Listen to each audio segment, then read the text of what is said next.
आनंद स्वभाव है आपका, प्रेम स्वभाव है आपका और प्रेम मांग है आपकी।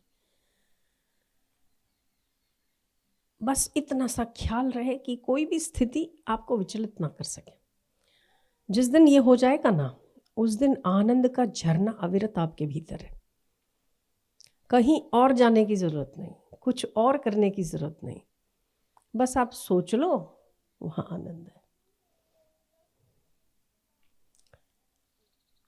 पर वहां तक पहुंचने के लिए, उस बात को समझने के लिए पापड़ बेलने पड़ते हैं, थोड़े गुजरना पड़ता है। इस किनारे से उस किनारे तक जाने के लिए नाव चाहिए, और उस नाव के बीच में बहुत सारे पत्थर आते हैं, बहुत सारी शिलाएं आती है, बहुत कचरा आता है और बहुत घास आती है। आप ये कहो कि यहाँ से कूद के हम सामने पार चले जाएं, तो ऐसा संभव नहीं है। उसके लिए ये सब पार करना पड़ेगा, है ना। तो हमारे चित्त में भी आनंद की और विषयों की दो नदियां बहती है। कभी हम ऐसे होते हैं और कभी हम वैसे होते हैं। सभी के साथ यही हाल है ना।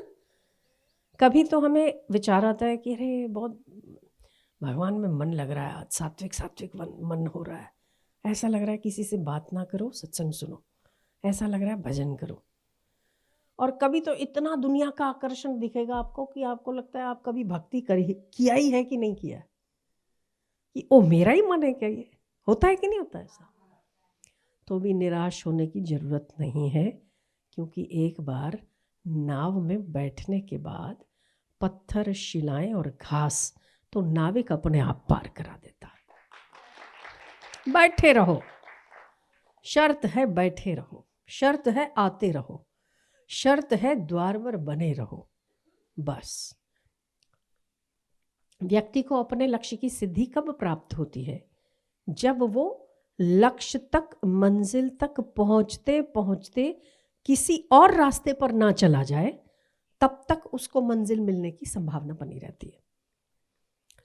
आप जहां से भी चले थे, वहां से यहां तक चलने के बीच, पहुंचने के बीच आप किसी और रास्ते पर नहीं गए। अगर आप कहीं और चले जाते तो शायद यहां ना होते। ठीक है। इसीलिए सुख के मार्ग पर, शांति के मार्ग पर और आनंद के मार्ग पर चले हो, जिज्ञासा है, तभी यहां तक पहुंचते हैं। तभी हमें बार बार लगता नहीं सत्संग सुनना चाहिए। किसी को डिस्को पे मजा आता है तो आपको शायद सत्संग सुनने में मजा आता होगा। किसी को गानों की ढिंचिक ढिंचिक पे डांस करने में मजा आता होगा, आपको शायद कीर्तन करने में मजा आता होगा। तो उससे बेहतर है, और आपके पुण्य अच्छे और भगवान ने आपको पसंद किया है, तभी आप उस द्वार तक पहुंचते हो। बस केवल करना इतना है कि लगे रहो। जब तक मंजिल ना मिल जाए तब तक कहीं और रास्ता अगर नहीं गए हो तो आप मंजिल पर ही पहुंचोगे, ये पक्की बात है। कोई और रास्ते पर नहीं जाना है। कष्ट आते हैं, ऐसा नहीं ना आते, कष्ट तो बहुत आते हैं, और जो इन रास्तों पर चलते हैं उनको सबसे ज़्यादा आते हैं। क्यों आते हैं उसकी भी वजह है। तो इसीलिए आते हैं कि अगर एक इंटरव्यू में किसी बच्चे को लेना, किसी स्कूल में पढ़ाई के लिए किसी बच्चे का एडमिशन कराना, उसकी भी 100 इंटरव्यू होते हैं कि क्वालिटी वाले बच्चे हमारी स्कूल में चाहिए। भगवान ऐरा गैरा कोई है, थोड़ा ठोक पीट बजा के तो देखेगा, तब तो एंट्री देगा ना। एंट्री मिलेगी, लगे रहो और बने रहो, बस। तो चिंता की बात नहीं। बहुत विषय है, बहुत विकार है, बहुत झूठे हो, बहुत कपटी हो, मैं बहुत बुरा हूं, होंगे आप, कोई बात नहीं।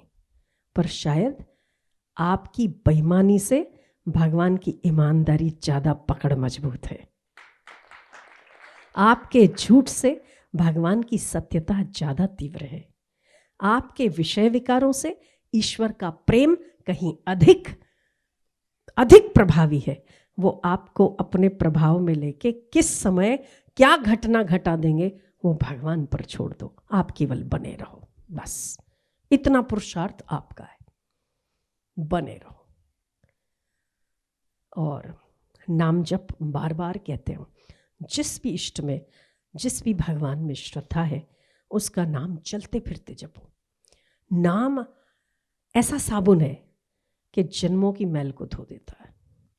आप पुरुषार्थ करोगे ना, बहुत लोग पुरुषार्थ करते हैं, हम भी बहुत किए, पुरुषार्थ करके ओ ध्यान लगाओ, जप करो, मन को इंद्रियों को सब और से वश करो और फिर भगवान में लगाओ, फिर आत्मा में लगाओ।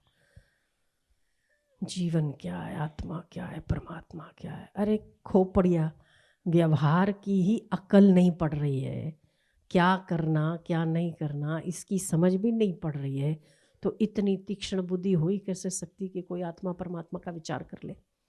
और वो कर सकता है, पर जब तक गुरु या भगवान की कृपा ना हो जाए तब भी वो बातें समझ में कहाँ आती है। तो कृपा के दायरे में बने रहें। तो कृपा के लिए क्या करें? तो कृपा के लिए करें, जप करते रहें, जब भी समय मिले जप करो, सेवा करते रहें। सेवा तो सबसे शुद्धिकरण का साधन है। जप किया और सेवा नहीं किया तो कोई अर्थ सिद्ध नहीं होता। तो सेवा हो, थोड़ी बहुत सेवा जो कर सकते हो, नाम जप हो, बस बने और लगे रहने का दो ही कारण हो सकते हैं। तो बैठ तो गए हैं अब, और आपका मन उपद्रव भी करता है बहुत बार, कभी ऐसा कभी वैसा, तो कोई बात नहीं, ईश्वर की कृपा पर भरोसा रखो, गुरु के सामर्थ्य पर भरोसा रखो। बैठे हो ना उसकी नाव में, पहुंच तो जाओगे ही, रोक के पहुंचो धो के पहुंचो, पहुंचाने तो वाला है।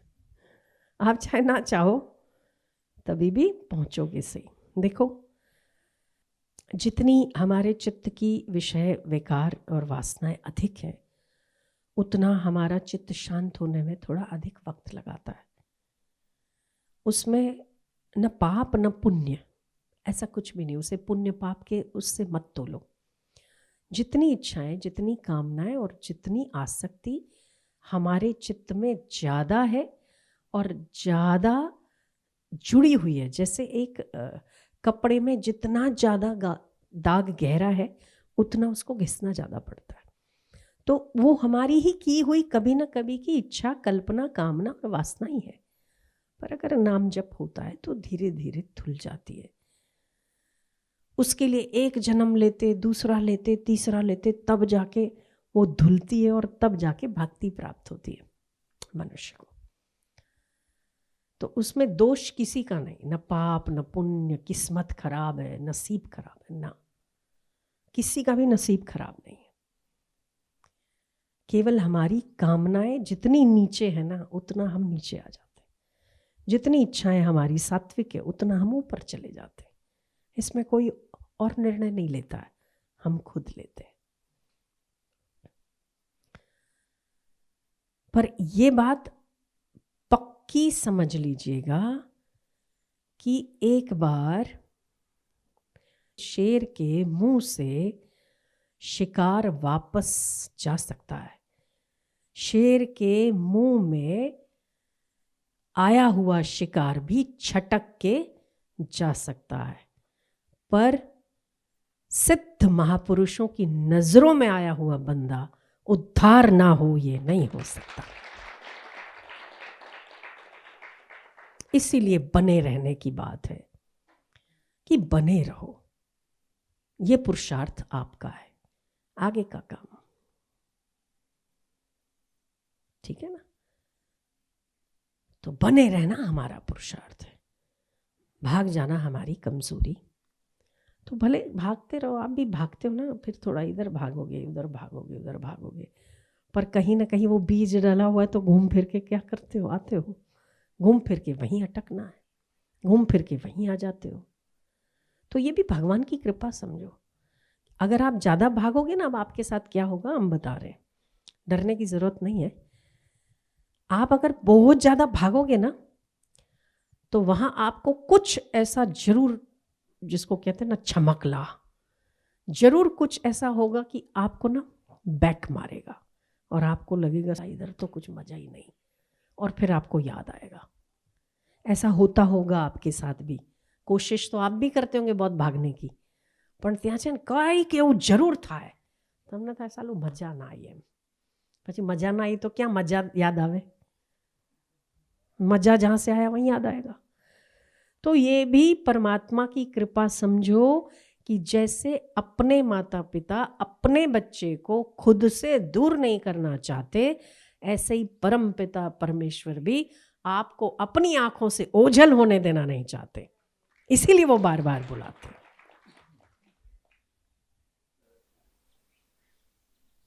इसीलिए बिना फरियाद के सकारात्मकता बनाए रखिए। चाहे कष्ट आए, पीड़ा है, वो जानता है कि आपको कैसे और कितना घड़ना है और कब आपको हिम्मत दे देनी है, उसको पता है। बने रहो बस। गेम होती है तो बीच में वो जो एडवर्टाइज नहीं आती है, तो बोले हम आते हैं आपके पास फिर से, आप बने रहिए। कौन बनेगा करोड़पति में, है ना? तो वो तो करोड़ लेना है तो बने रहिए, और करोड़ मिलता भी नहीं है सबको। 15 मिलेगा, 20 लाख मिलेगा, तो उसके लिए भी कोई और ले रहा है पर आप बने रहते हैं, ठीक है ना?